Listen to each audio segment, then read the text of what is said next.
Selamat hari Minggu, rekan-rekan sekerja Allah, jemaat terkasih di GKRI Youth Change. Hari ini saya bersyukur bersama-sama dengan Anda untuk bisa sama-sama menikmati firman Tuhan yang disampaikan melalui video. Sungguh terhibur ketika hati dan jiwa ini mendengarkan suara Tuhan melalui firman-Nya yang dibaca, direnungkan, dan disampaikan. Mari sebelum kita lanjut, saya ajak kita semua tunduk kepala dan kita berdoa. Pada pagi hari ini yang indah, sungguh kami bersyukur sekali lagi kami dapat menikmati-Mu melalui firman Tuhan.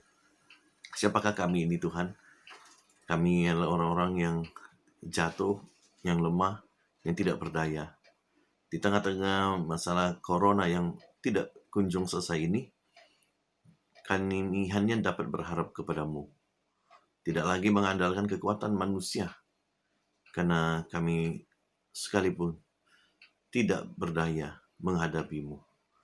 Jikalau bukan kemurahan dan anugerah-Mu saja yang dicurahkan bagi kami, maka kami pun tidak akan mampu datang mencari wajah-Mu.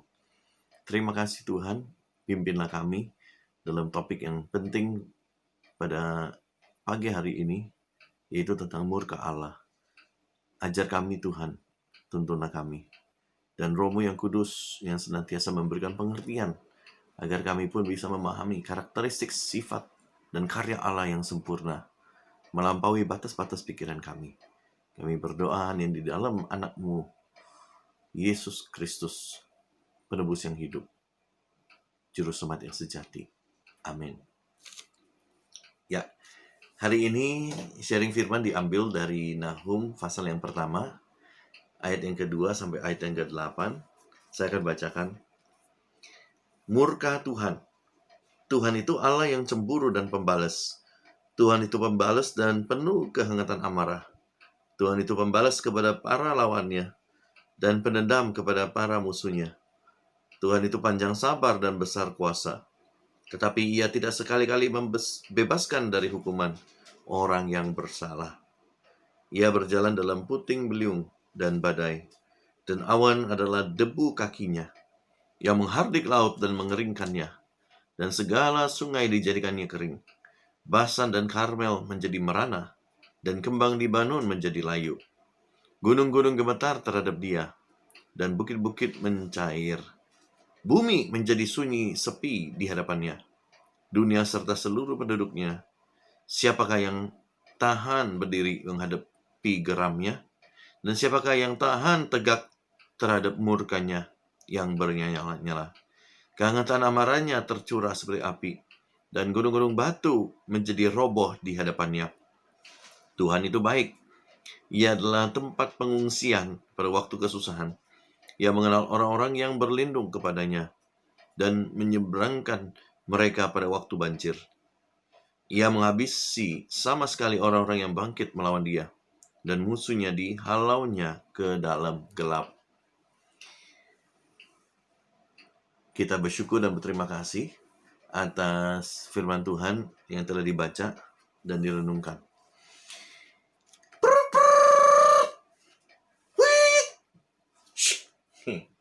Kira-kira tebak apa yang baru saya lakukan? Ya, saya bertiup, lalu tangan ini terangkat seperti menunjukkan sesuatu. Ya, bagi pecinta sepak bola pasti tahu saya ini tadi sedang memperagakan seorang yang penting di dalam sebuah ajang bola, yaitu apa? Pemainnya, kipernya bukan, yaitu wasitnya. Ya, di dalam setiap kompetisi sepak bola, tentu kita tidak lupa bahwa bukan saja ada dua tim yang sedang berlawanan satu dengan yang lain, tapi di antara mereka ada yang pasti berbaju zebra, ya, hitam dan putih, yaitu wasitnya. Wasit ada di dalam sebuah kompetisi sepak bola karena dia harus menegakkan peraturan-peraturan. Bicara soal peraturan, dunia ini pun memiliki yang namanya hukum-hukum. Sehingga semua orang yang mau hidup baik tentu harus patuh terhadap hukum-hukum. Dan saat ini kita juga tahu bahwa Tuhan, pencipta segalanya, juga memiliki peraturan dan hukum yang harus ditepati. Peraturan dan hukumnya Tuhan tentu ada agar semua ciptaannya bisa hidup seperti yang pencipta inginkan. Yang kita barusan baca tentu adalah ayat-ayat yang menggambarkan tentang bagaimana Allah sebagai pencipta memiliki ketetapan atas ciptaannya. Ya, konteks daripada yang kita baca ini adalah tulisan dari Nabi Nahum yang datang dari sebuah desa dari tempat dekat Yehuda namanya El-Kosi. Saudara kalau mau coba buka peta, cari-cari El-Kosi itu di mana, tentu nggak akan temukan. Nahum ini berada di tengah-tengah zaman tahun 663 sampai 612. Jadi kalau sekarang dihitung ya, kalau itu sebelum Masehi berarti 600 tambah 2020. Wah, 2600 tahun yang lalu. Di masa-masa itu Tuhan mengangkat dia dan memberikan ucapan ilahi melalui mulut dan lidahnya. Jadi dia itu nabi yang memerintah di satu era di mana pada saat itu negara yang disebut-sebut Assyria itu memimpin. Ya kalau dulu belum ada negara ya. Dulu itu hanya kelompok, ya, ada kekuatan besar. Jadi pada saat itu tujuan kitab Nahum itu ditulis melalui Nahum tentunya sebagai penulis, itu adalah untuk menyampaikan tentang pesan-pesan Tuhan bagi orang-orang yang hidup di zaman Assyria ini. Konteks atau garis besar daripada kitab Nahum ini adalah Assyria akan menghadapi penghakiman Tuhan. Dan sebaliknya Yehuda atau pembaca-pembaca kitab ini justru harus terhibur oleh karena penghakiman Tuhan tidak lama lagi atas Assyria. Kita tahu di saat-saat Assyria itu sebagai kekuatan itu semakin hari semakin besar, maka daerah-daerah di sekitarnya itu mulai dikuasai. Tentu tidak luput adalah Yehuda. Jadi di sini kita tahu bahwa pada saat itu Tuhan mengangkat seseorang nabi namanya Nahum untuk menyampaikan pesan-pesannya. Pesan yang dibaca dari ayat 2 sampai 8 tadi adalah tentang amarah Allah. Poin yang pertama yang saya mau sampaikan dulu adalah El-Kosi atau di mana Nahum itu berasal, itu bukan tempat yang penting, tidak terkenal. Ya kalau dibanding dengan yang namanya Niniwe yang merupakan ibu kota daripada kerajaan atau kekuatan Assyria, itu tidak ada apa-apanya. Niniwe tentu tidak asing lagi bagi jemaat Tuhan, karena Niniwe di mana Yunus sebagai nabi diperintahkan Allah untuk datang menyampaikan tentang penghakiman Tuhan juga. Jadi kalau Yunus itu hidupnya sebelum atau sesudah Nahum? Ayo, ada yang mau coba tebak? Niniwe, ya ini ibu kota yang sama yang didatangi oleh Yunus. Kisah ini sebelum atau sesudah Yunus? Ternyata apa tadi? Ada yang bilang sebelum, ada yang bilang sesudah. Jawabannya adalah sebelum. Jadi Yunus itu datang sebelum adanya Nahum. Kira-kira 100 tahun sebelum Nahum. Jadi benang merahnya di mana? Ini yang menarik ya. Ternyata setelah Nabi Yunus itu dimuntahkan, akhirnya dia mendarat ke Niniwe. Dia mulai datang untuk menyampaikan, penghakiman Tuhan segera datang. Penghakiman Tuhan segera datang. Kita ingat kejadian itu, semua rakyat Niniwe ketika dengar itu mulai meratap dan menangisi diri sendiri. Karena Alkitab mencatat bahwa orang-orang Niniwe itu tidak tahu membedakan antara yang baik dan yang jahat. Semua yang mereka lakukan itu yang jahat. 100 tahun itu bukan waktu yang lama. Tapi 100 tahun cukup untuk kota Niniwe ternyata kembali ke dosa yang jauh lebih jahat. Padahal di saat Yunus muncul, mereka itu sudah bertobat. Datang seorang nabi dari El-Kosi untuk menyampaikan ucapan ilahi tentang murka Allah atas kota Niniwe. Ini yang menarik ya. Seperti deja vu. Tahu deja vu kan? Deja vu itu bukan menu masakan. Ya, deja vu itu bukan merek baju. Deja vu itu adalah sesuatu yang seakan-akan pernah terjadi. Dan waktu kita melihat kejadian itu, kita ingat. Sepertinya ini pernah terjadi di masa lampau. Nah, itu namanya deja vu. Deja vu banget ini. Kenapa? Karena nggak lebih dari 100 tahun, ternyata terulang kembali. Ada nabi yang akhirnya diperintahkan Allah untuk datang ke kota Niniwe untuk memperingati bahwa Allah itu bisa murka, dan di dalam murkanya Allah, Dia tidak segan-segan untuk mencurahkan penghakiman atas mereka-mereka yang hidup tidak lagi sesuai dengan yang Tuhan mau. Poin yang pertama yang saya mau sampaikan di sini adalah ternyata teguran Tuhan datang melalui nabi yang namanya Nahum, orang El-Kosi. Sekali lagi sama-sama. El-Kosi. 2-3. El-Kosi. Nah, kenapa pentingnya saya mengajak teman-teman untuk mengulangi? Karena El-Kosi ini bukan tempat yang terkenal. Mungkin desa yang sangat terpencil. Tapi justru dari situlah Tuhan justru membangkitkan seorang Nabi Nahum dari kota yang kecil, tapi jiwanya besar. Dari tempat yang terpencil, tapi justru dia rela memiliki hati yang luas untuk bisa datang menyampaikan yang Tuhan mau. Jadi poin yang pertama yang saya mau sampaikan dalam tema murka Allah adalah murka Allah kadang-kadang datang dari sumber-sumber yang tidak kita duga-duga. Dari sumber-sumber yang tidak kita duga-duga. Jadi kalau kita lihat, benar juga ya. Ternyata Nahum ini dari El-Kosi datang ke kota besar dan dia menyampaikan pesannya Tuhan tentang teguran-tegurannya.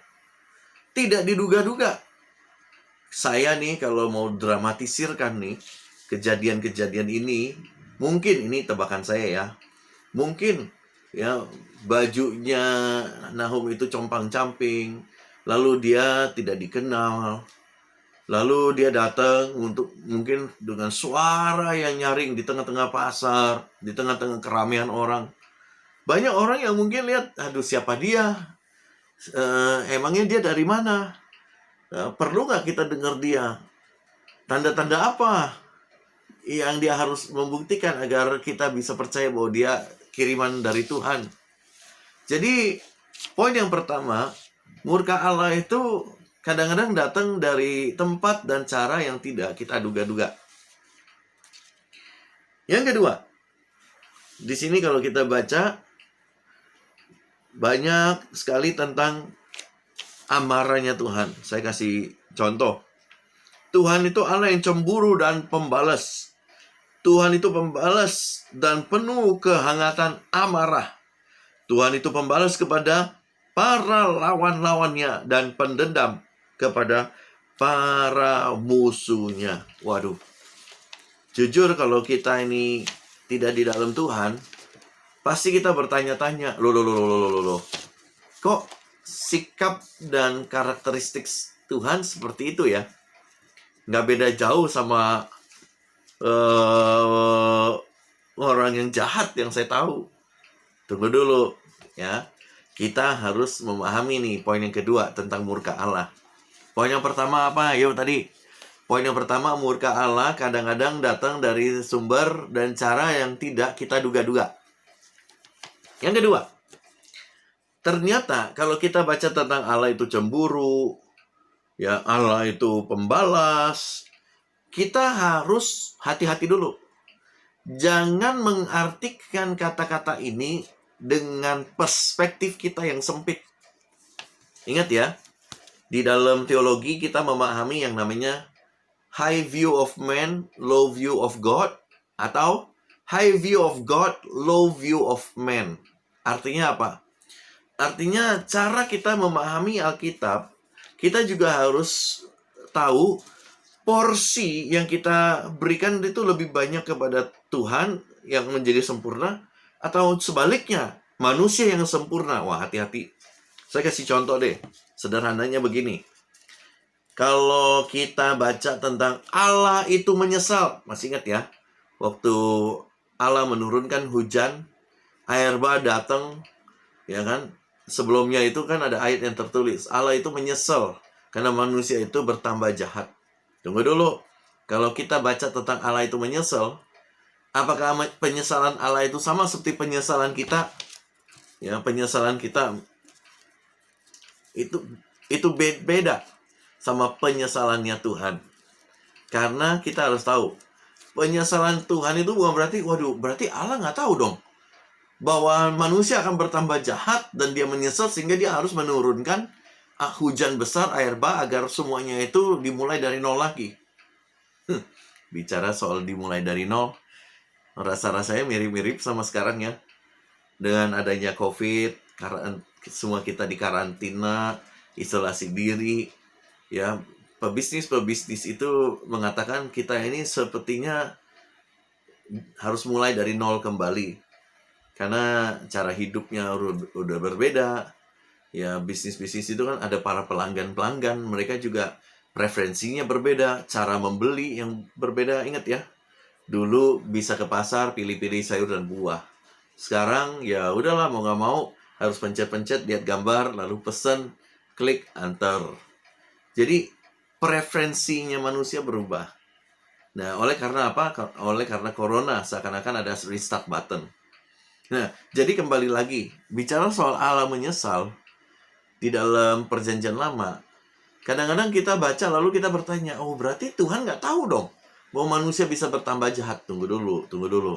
Ya, kalau begitu berarti we have a high view of man and a low view of God. Seakan-akan manusia yang lebih pintar, lebih tahu dari Tuhan. Tuhan itu salah dan Tuhan itu harus berbenah. Oh, tunggu dulu. Salah pengertian itu. Jadi, kalau kita baca Allah itu menyesal, berarti Allah itu mau menunjukkan bahwa di dalam hatinya, dia begitu bersedih. Oleh karena akhirnya manusia tidak kunjung membaik. Dan dia itu tahu bahwa tidak ada jalan yang lain kecuali murkanya harus diturunkan. Jadi Allah itu sudah tahu sebelumnya, namun dia mau mengungkapkan kesedihan yang amat-amat dalam. Jadi kembali lagi nih, bicara soal Allah itu cemburu, Allah itu pembalas, Allah itu apa di sini ditulis penuh dengan kehangatan, amarah. Kita harus tahu kalau kata-kata ini kita pakai perspektifnya manusia, maka manusia bisa marah, bisa membalas, bisa dendam, ya, bisa benci. Oleh karena apa? Oleh karena dirinya itu ingin, ya, untuk memiliki kemampuan untuk membalas. Jadi gini ya, kita itu selalu ingin, ya, punya cara untuk menghabisi musuh kita. Oleh karena apa? Oleh karena our selfish desires, keinginan kita di dalam daging itu. Nah, tapi Tuhan itu beda. Tuhan itu bicara soal Allah itu cemburu, lalu Allah itu pembalas.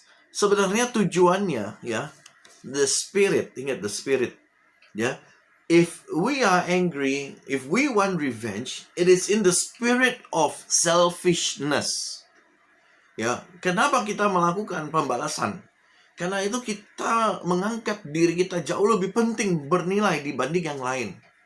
Tapi tunggu, jika Allah melakukan amarahnya, murkanya, dan pembalasannya, spirit atau jiwa yang berada di dalam hatinya Allah, the Spirit, itu ternyata adalah agar dosa itu bisa dibuang, agar semua berhala itu bisa dimusnahkan, agar ada damai sejahtera yang sejati. Jadi poin yang kedua yang saya mau ungkapkan di sini adalah kalau kita baca tentang murka Allah itu muncul bukan karena Tuhan mau semena-mena, Tuhan semau-maunya gue gitu loh. Oh bukan. Tuhan itu bisa menjadi murka oleh karena hatinya penuh dengan kasih. Kasihnya itu meluap-luap agar apa? Satu, kita bisa meninggalkan dosa.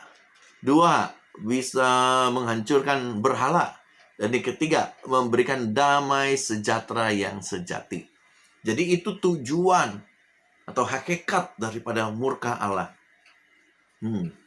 Kalau kembali mengingat apa yang saya sampaikan tadi, bicara soal Nabi Yunus. Serem juga ya. Ternyata nggak lebih dari 100 tahun, Yunus itu yang sudah memperingati orang-orang di Niniwe, ternyata mereka mulai kembali ke hidup yang lama. Jadi di sini kita tahu bahwa murka Allah kadang-kadang muncul supaya kita bisa kembali ke jalan yang benar. Sekali lagi, poin yang kedua, poin yang pertama apa tadi? Poin yang pertama, murka Allah kadang-kadang datang tanpa diduga-duga dengan cara yang tidak kita ketahui. Yang kedua, murka Allah datang agar kita tahu tujuannya adalah untuk menghancurkan berhala, agar kita meninggalkan dosa, dan yang ketiga, agar kita memiliki damai sejahtera yang sejati. Kenapa demikian? Karena 100 tahun yang lalu, Nabi Yunus sudah datang memperingati. Tapi orang-orang Niniwe mulai kembali ke jalan hidup yang lama. Peringatan demi peringatan, Tuhan ada. Bukan saja atas Yehuda, tapi justru atas Assyria. Ingat, Yehuda, orang-orang Israel, itu ada di situ. Tapi Assyria itu masih banyak orang-orang yang justru di luar Yahudi, tapi diperingati juga. Berarti dari sejak perjanjian lama pun kita tahu tujuan Allah untuk membangkitkan nabi-nabi juga agar keselamatan itu bisa didengar oleh bangsa-bangsa Ibrani dan juga bangsa-bangsa di luar Ibrani. Dan kita tahu apa yang Allah perintahkan, apa yang Allah tetapkan, itu pasti terjadi. Sejarah mencatat bahwa Assyria ini akhirnya ditumbangkan oleh kerajaan Babilonia. Babilonia yang dipimpin oleh Nebukadnezar, Raja Nebukadnezar. Dikatakan di dalam kitab Daniel bahwa aku akan mengutus hambaku Nebukadnezar. Wah, berarti Nebukadnezar itu siapa? Bukan orang Israel loh. Tapi ternyata Tuhan bilang, aku akan mengutus hambaku Nebukadnezar. Berarti Tuhan juga dapat membangkitkan orang-orang di luar Ibrani untuk menjadi alat yang Tuhan mau pakai untuk bisa menghancurkan dan menjalankan apa yang Tuhan perintahkan. Waduh, luar biasa ya. Jadi di sini poin yang kedua, murka Allah datang agar kita bisa kembali ke jalan yang benar. Poin yang ketiga, di sini dikatakan begini. Ayat yang keempat saya akan bacakan, atau mungkin kita bisa baca sama-sama, 2, 3, ya. Ia menghardik laut dan mengeringkannya, dan segala sungai dijadikannya kering. Basan dan Karmel menjadi merana, dan kembang Libanon menjadi layu. Jadi apa yang disampaikan di sini, saya coba cari-cari beberapa referensi dan saya temukan ternyata di sini dikatakan begini. Basan dan Karmel ini tempat di mana begitu banyak tanaman-tanaman yang subur. Jadi di sini dikatakan Basan dan Karmel were very fertile areas. Jadi tempatnya itu subur sekali. Tapi di sini dikatakan apa? Basan dan Karmel menjadi merana dan kembang Libanon menjadi layu. Wow. Artinya apa? Artinya Tuhan memperingati di dalam murkanya, poin yang ketiga ini ya. Di dalam murkanya, dia dapat membalikkan keadaan sesuai apa yang dia mau agar bisa melaksanakan apa yang dia tetapkan. Sekali lagi ya, poin yang ketiga, Barsen dan Karmel itu merana, kembang Libanon itu layu. Artinya buat kita, Tuhan dengan mudah dapat membalikkan keadaan. Yang tadinya subur menjadi kering. Yang tadinya diberkati menjadi layu. Saya jadi teringat ada ayat di kitab Amsal yang mengatakan begini. Janganlah Tuhan, aku dijadikan kaya sehingga aku melupakanmu. Namun aku juga jangan dijadikan miskin sehingga aku murtad melawanmu atau menjauhkan diri daripadamu. Ya, bicara soal ia dapat mengeringkan laut dan dapat menjadikan Basan dan Karmel merana serta menjadi layu. Poin yang ketiga di sini, berarti Tuhan itu bisa pakai murkanya untuk menegur kita melalui kesulitan. Sekali lagi ya, Tuhan bisa pakai kesulitan untuk menegur kita. Tuhan bisa pakai kesulitan untuk menegur kita. Jadi murka Allah bisa dipakai dalam bentuk kesulitan agar kita bisa ingat akan perintah-perintahnya. Tapi kalau orang hidupnya di dalam kesulitan, berarti dia sedang ditegur Tuhan. Oh, hati-hati, hati-hati. Ya, jangan dibalik-balik karena ini menjadi generalisasi, bahaya sekali. Tuhan bisa pakai kesulitan untuk menegur kita. Karena diperintahkan di dalam ayat yang keempat ini, hati-hati ya, tempat yang tadi ya subur pun bisa menjadi layu. Karena itu adalah murkanya Allah. Jadi di sini kita tahu bahwa Tuhan bisa pakai keadaan kesulitan agar kita jangan main-main dengan murka Allah. Apalagi di saat-saat ini setelah mungkin 3 bulan ya, mau hampir 4 bulan nih kalau akhir Juni, betul nggak? Kita mulai isolasi diri. Bisnis tentu banyak yang sudah mengeluh, aduh sepi, ya kan? Perhotelan, travel itu rata-rata bisnis itu hampir mencapai nol. Karyawan-karyawan harus dirumahkan, begitu banyak orang yang terdampak. Di tengah-tengah itu tentu ada banyak pengusaha atau rekan-rekan saya yang datang tanya, gimana ya Pak, saya kesulitan. Gimana ya Pak, gimana Pak? Saya kasih tahu begini, bahwa kita tentu tahu banyak orang yang akan terdampak. Tapi ingat, kesulitan yang diizinkan Tuhan, jangan-jangan juga salah satu caranya Tuhan, agar kita juga memperbaiki segala yang pernah salah dalam usaha kita. Karena kalau semuanya berjalan baik-baik, tentu kita merasa nggak ada salah di dalam hidup saya sama Tuhan. Hubungan saya selama ini baik. Ya karena kita berusaha membuktikan diri bahwa keberhasilan kita adalah sebuah tanda bahwa kita sudah hidup benar di hadapan Allah. Ya, sekali lagi, Alkitab penuh dengan contoh-contoh orang-orang yang hidup benar di hadapan Allah dan diberkati. Betul ya? Jangan lupa ada ayatnya. Maka Tuhan memberkati Ishak dan sangat diberkati dan semakin diberkati. Ya, tapi kita tahu juga bahwa kadang-kadang Tuhan justru mencurahkan murkanya agar kita di dalam kesulitan itu tahu mana yang harus diperbaiki, mana yang salah, yang nggak benar. Jadi poin yang ketiga di sini adalah murka Allah itu datang agar kita juga bisa hati-hati terhadap akibat-akibat kesalahan kita. Jadi poin yang ketiga ini adalah kita harus merenung, datang kepada Dia, memohon ampun. Jikalau kesulitan-kesulitan yang hari ini kita hadapi, terlepas dari apakah ada dampak langsung atau tidak langsung dengan COVID, justru adalah kesempatan dan waktu yang terbaik kita bisa datang kembali kepada Dia. Saya pikir dengan 3 poin yang sederhana ini, kita dapat memahami dengan tuntas tentang murka Allah. Judul ini sangat penting sekali. Saya berterima kasih kepada Pak Gembala, Pak Randy, atas pemilihan judul dan juga tema-tema yang sudah terseleksi dengan baik. Karena hari-hari ini kita tahu gereja-gereja banyak sekali yang mau mengajarkan tentang ikut Tuhan pasti kaya, pasti berhasil, hidupmu makmur, sejahtera selalu. Ya tentu itu adalah apa yang Tuhan bisa beri. Tapi di sisi yang lain, jangan main-main dan sia-siakan teguran ya Tuhan. Karena ia juga dapat memberikan murka-Nya agar engkau bisa kembali kepada Dia.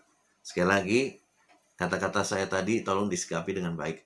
Bukan berarti Allah itu murka agar kita itu datang. Oh, tunggu dulu. Ingat, murka Allah ada untuk 3. Yang pertama, agar kita meninggalkan dosa. Agar kita bisa menghancurkan berhala-berhala. Dan yang ketiga, agar kita menerima damai sejahtera yang sejati. Kalau kita memahami tentang tujuan alasan Allah mencurahkan murka-Nya, secara khusus hari ini kita juga sudah belajar dari Nabi Nahum, bagaimana dia melalui mulut dan bibirnya mengucapkan apa yang Allah perintahkan. Justru itu akan mendatangkan kebaikan bagi mereka-mereka yang mendengar. Biarlah firman Tuhan yang singkat pada siang hari ini yang indah, justru memberikan kita sebuah kesimpulan yang menarik, yaitu jangan sia-siakan kebaikan Tuhan. Di saat-saat kita dapat menikmati hari-hari yang baik, kita tahu bahwa itu semua karena anugerah dan kemurahan-Nya. Dengan mudah Tuhan dapat membalikkan semua keadaan. Dalam kasih dan pengampunan-Nya, Dia pun bisa mencurahkan murka-Nya kalau kita tidak mau kembali ke jalan yang benar. Biarlah firman Tuhan pada siang hari ini yang indah memberikan kekuatan, kemampuan kita dan kebangkitan agar kita untuk hidup seperti yang Tuhan mau. Mari kita tunduk kepala. Ampuni setiap kami Tuhan, jikalau sampai hari ini kami masih mensia-siakan kebaikan Tuhan. Padahal dalam kisah yang kita baca, Allah juga tidak segan mencurahkan murka-Nya untuk mencapai tujuan-tujuan yang Allah inginkan. Tuhan, terima kasih Tuhan. Ampuni kami jikalau kami masih hidup tidak berkenan di hadapan-Mu. Ampuni kami Tuhan kalau kami sia-siakan waktu yang Tuhan sudah beri. Kami tidak mau sama seperti bangsa Assyria yang justru setelah tahun lewat tahun tidak lagi mengindahkan apa yang Tuhan perintahkan melalui Nabi Yunus. Tuhan, inilah teguran yang cukup keras bagi setiap kami termasuk hamba-Mu, agar kami juga bisa hidup di dalam kasih dan pengampunan yang sejati. Jikalau hidup kami Tuhan ada bagian-bagian yang tidak berkenan, biarlah Engkau Tuhan bersihkan, murnikan dengan kuat kuasa Roh Kudus yang dapat memberikan kesucian hidup seperti yang Tuhan inginkan. Dalam nama Yesus kami berdoa dan mengucap syukur. Amin. Sekali lagi terima kasih atas kesempatan yang berikan untuk kita bisa sharing. Kerinduan saya suatu hari kelak akan bergabung kembali bersama-sama ibadah di GKRI Change Youth. 1, 2, 3, Change! Haleluya, puji Tuhan. Selamat hari Minggu, Tuhan Yesus memberkati.